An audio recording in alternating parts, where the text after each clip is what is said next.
2월 12일 월요일 보문 연습용 뉴스입니다. 칠레에서 발생한 대형 산불과 관련해 현재까지 접수된 우리 국민 피해는 없는 것으로 확인되었습니다. 임수석 외교부 대변인은 오늘 정례 브리핑에서 이같이 밝히면서 칠레 정부와 국제사회의 요청, 피해 규모 등을 고려해 인도적 지원 관련 검토를 해나갈 것이라고 말했습니다. 현재 시간 지난 2일 칠레 중부에서 발생한 산불로 현재까지 최소 122명이 숨지고 100명 안팎이 실종된 것으로 추정됩니다. 2월 13일 화요일 보문 연습용 뉴스입니다.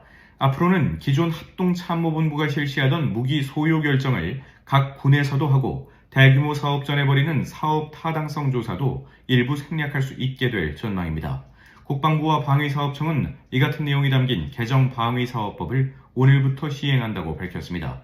개정법률은 합참의장이 합동성, 사업 규모 등을 검토해 타당하다고 인정한 경우 각군 참모총장이나 해병대 사령관도 소요 결정을 할 수 있게 했습니다. 2월 14일 수요일 보문 연습용 뉴스입니다. 서울, 경기 등 중부지방에 대설특보가 발효됨에 따라 행정안전부가 오늘 밤 9시부터 중앙재난안전대책본부 1단계를 가동하고 대설 위기경보 수준을 관심에서 주의로 올렸습니다. 중대부는 대설로 인한 안전사고가 발생하지 않도록 주요 도로의 제설 작업을 철저히 시행하라고 전국 지자체 등에 당부했습니다. 또 그간 쌓인 논으로 비닐하우스나 축사 등 시설물 붕괴 사고가 우려되는 만큼 안전점검과 지붕 제설 안내를 적극적으로 하라고 덧붙였습니다. 2월 15일 목요일 보문 연습용 뉴스입니다. 정부가 필수 의료 공백을 막기 위해 건강보험 수가를 올리고 과잉진료 논란이 제기되어온 비중증, 비급여 항목 관리를 강화하기로 했습니다.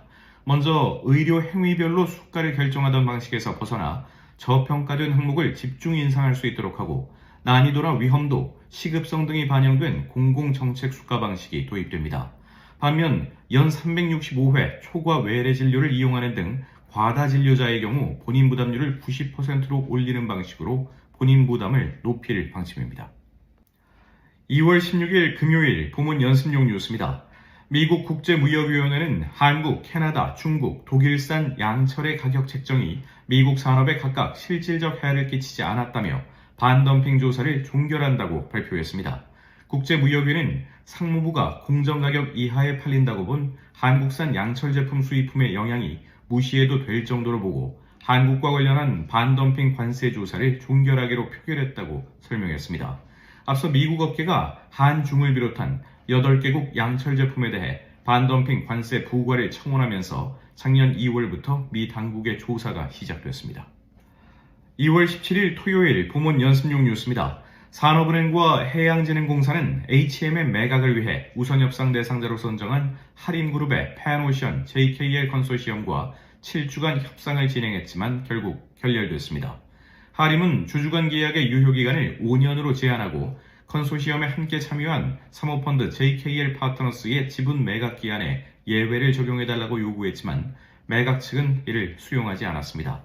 매각이 결렬되면서 산은과 해진공은 HMM 지분 57.9%를 그대로 보유하며 HMM은 채권단 관리 체제로 유지됩니다. 2월 18일 일요일 보문 연습용 뉴스입니다. 정부가 2026년까지 3년간 대외경제협력기금 EDCF를 13조 8천억 원 승인하고 6조 5천억 원을 집행하기로 했습니다. 기획재정부에 따르면 정부는 올해 EDCF를 4조 5천억 원 승인하고 이후 매년 1천억 원씩 늘려 3년간 총 13조 8천억 원을 승인하기로 했습니다. 한국 기업의 수요가 높은 아시아를 중점 지역으로 삼아 3년간 60에서 70%를 지원할 예정이며 우크라이나와도 21억 달러 규모의 신규 약정 체결을 추진하기로 했습니다.